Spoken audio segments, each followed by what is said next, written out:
The subject matter in the following segment is controversial in nature. Methstake, a crosstalk mini-series on meth addiction. The names, identities, and voices of some individuals have been changed. Please use discretion when listening to the following segment.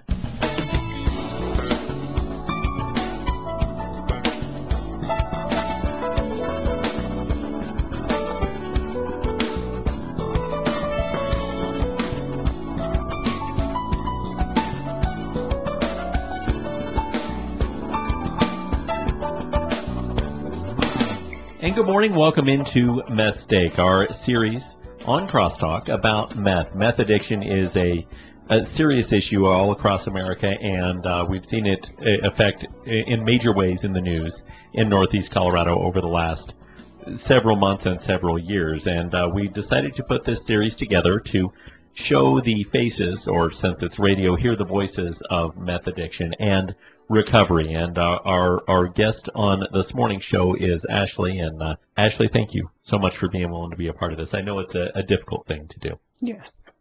Tell me your story. You are a recovering meth addict, and you have gone through a long journey. Let's start from the very beginning.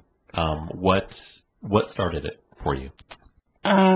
After I had my daughter, I thought I had a weight problem. And so I used meth to become skinny. You saw the opportunity. The door was opened. Tell me the thought process going through that. Before you had your daughter, you were 100 pounds. And after that, walk me through this and the whole journey that went into becoming addicted to meth. Well, her biological father was a drug dealer, and so it was there. I mean, it was right in front of my face, basically. And I didn't start using until she was about 5 months old. And I chose to snort meth. And basically within the first month, I dropped down to about 80 pounds. I was 160 pounds. And I never had to pay for it. I never had to lie or steal or cheat or do anything to get it. It was just there. It was an open opportunity, I guess. You have a 5-month-old, and I know one of the questions for people who have not been through addiction is, you had a 5-month-old. Why? I don't have an answer for that. I mean, I guess I was only 16. I was still a kid myself. And I guess now that I'm older, I'm happy I did it then while I only had one child and while she was as little as she was, because she doesn't remember being taken away. But I just didn't think about it. I guess I was one of those people that just never thought I'd get caught and I'd quit once I, had reached my goal, and it just didn't end that way. Obviously, addiction is a very powerful thing. Meth almost appears worse than anything else. You got to the point you reached your goal. What was the psychology of not being able to quit? What was going through your mind? What was the feeling in your body? I don't know, because I could have a bag of meth in my wallet, in my pocket for weeks on end and not use it. And 9 out of 10 times I'd give it to somebody else, because it was always available to me. And I think it became more of a social thing. I mean, it's not just the drug, it's who you hang out with, the atmosphere where you go, and those people become your friends, or so you think. And so it just became a thing that when I was with that group of people, that was what I did. That was just what we did together. It's hard for a lot of people, as we have our crosstalk mini-series called Methstake, talking about the addiction of meth, to fathom sometimes the association of meth, much like we see alcohol in general society. And as you continued with your addiction to meth and continued to work through, you mentioned you lost your daughter. Tell me about that, because that's clearly your low point. Yes. Walk me through what happened when you lost your daughter and what was going through your mind and what went from there. Well, I couldn't believe it happened to me, and they took her and she was put in foster care, and I had to take UAs. I mean, I had to call in for my color every morning, and if I got called, I had to go in 3 to 4 times a week. I had to take substance abuse classes. I had to take parenting classes.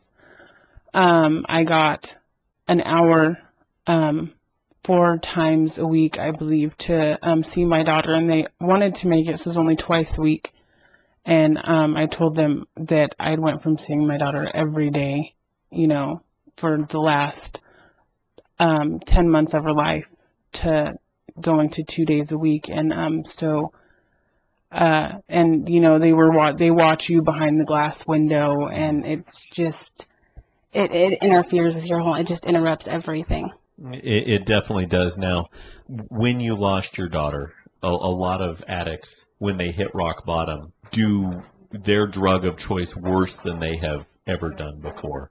Tell me about that. I did it the day that she got taken away. I snorted a line about as big as my arm, and I couldn't feel the whole entire left side of my body. I couldn't feel anything, and then that was it. I've never touched it since. I've never craved to touch it. I was just done with it. It gave you an opportunity to feel rock bottom and rebound and try and turn your life around. Now, obviously, it's going to be an ongoing process for the rest of any addict's life. One thing we can always say is we're always addicted to something. Yes. Those of us that are addicts, and for you being able to recover and get your daughter back, obviously, was your motivating factor. But when you look at your life and your family history, is there addiction within that? Do you feel that played a role in you becoming addicted? No, I don't, because I was adopted, and so I was never around drugs. I was never around drinking. I mean, as a teenager, I drank too, but it was just something, once again, you did with your friends here and there, and then went home, and, you know, your mom grounded you and sent you to your room. It wasn't nothing big, but other than that, I had a very easygoing mom. I mean, she didn't do anything. You know, my siblings, I was the youngest, so I never even grew up seeing my older brothers and sisters use anything. It was just my own personal choice, I guess. So having that family structure in place obviously helped you in your recovery. In what ways did they help you the most? First, it was hard because I felt like my family was against me. I felt like, you know, they just all kind of left me there by myself. And but my mom's always been my best friend, and she just went through all of it with me. And then in the end, I was actually court ordered to move to my mom's house as well when I was 16. And so that just added on everything that was already there that I felt just shouldn't have been. And I was mad at my sister because my sister got my daughter, which is what I wanted. I mean, I'd rather her be with family than in foster care. But I was mad because that was my child. That was my responsibility. But even now, we are still an extremely close family, and it's just not really something that even plays a role anymore. My mom is very proud of me, and me and my sister are really close, and it just kind of fixed itself, I guess. You, of course, as we have our Crosstalk mini-series called Methstake, talking about addiction with meth, you mentioned you have another child now, and you've been able to get on with your life. Tell me about that, and some of the things that has helped you do to stay clean and sober. Well, now I have twice as much to lose. And I am also married, and so I have a husband to lose as well. And if I would do it again, I mean, I'm sure my family wouldn't be nearly as supportive. But I got pregnant while I had my case open with my daughter. And that I was really concerned about because I thought, well, my daughter's gone, you know, they're going to take my son away. And but they didn't. They actually wanted to get her home before I had birthed with my son. And for one, I don't even have time to do anything. You know, I'm extremely consumed with my kids. So, and I would much rather have them than, you know, mess in my pocket or a pipe or anything else. Talk about your husband, because he has to be a big part of your support structure as well. Yes. He made a mistake too when he was 16, just like I did. He actually went to prison. And so we both kind of had to we made a mistake at the same age, and we both had to get our lives together, and we had to recover from the mistakes that we made. And his wasn't because of drugs, but he had done it. You know, I mean, it's Sterling. It's a common thing.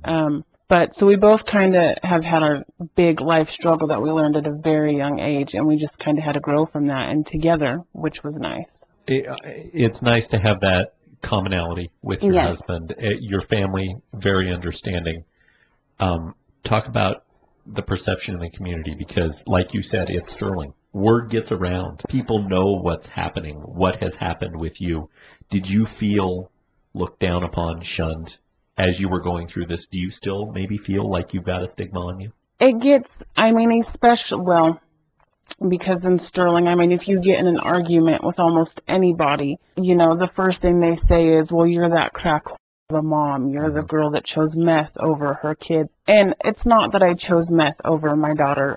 There's no way to justify what I did, but I didn't take my daughter around it. I didn't bring it home. I waited till she was asleep in bed.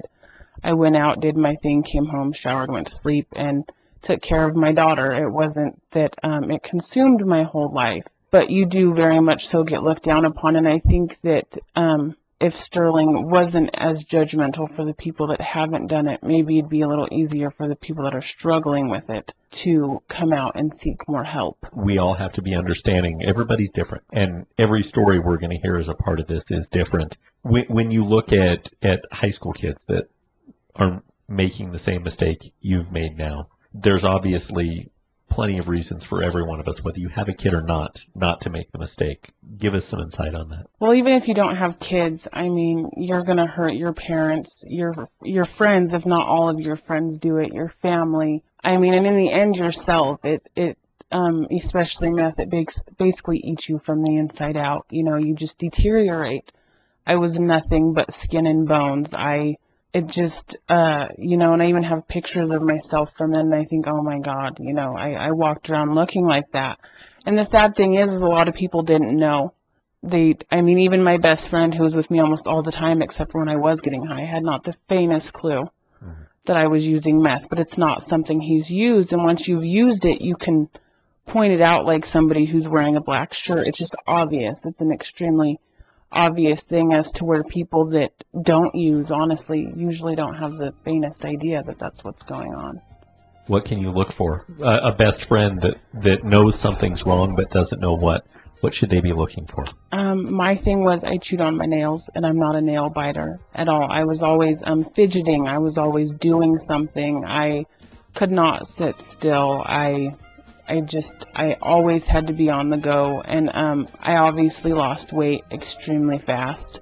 My sleeping schedule apparently was very off. I hardly ever slept.